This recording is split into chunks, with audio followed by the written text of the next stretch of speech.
السلام عليكم ورحمة الله وبركاته. اللهم صل وسلم وبارك على سيدنا محمد أشرف الخلق وخاتم النبيين.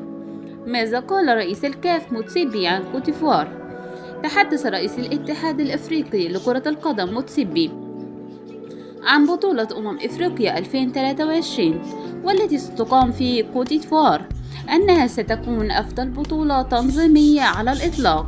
وقال موتسيبي في مؤتمر صحفي: بطولة إفريقيا بكوتيفوار ستكون البطولة الأكثر جمالا من حيث التنظيم.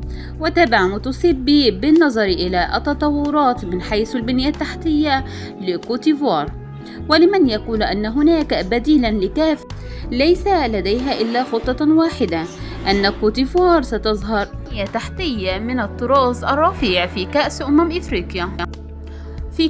إفريقيا المقبل. وأضاف موتسيبي: جزءا من أموال الشركة مع السعودية سيتم استثمارها في الأكاديمية الإفريقية. وقال: لدينا أكثر من 50,000 مدرسة لكرة القدم.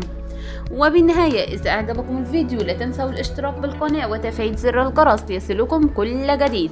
دمتم في أمان الله، والسلام عليكم ورحمة الله وبركاته.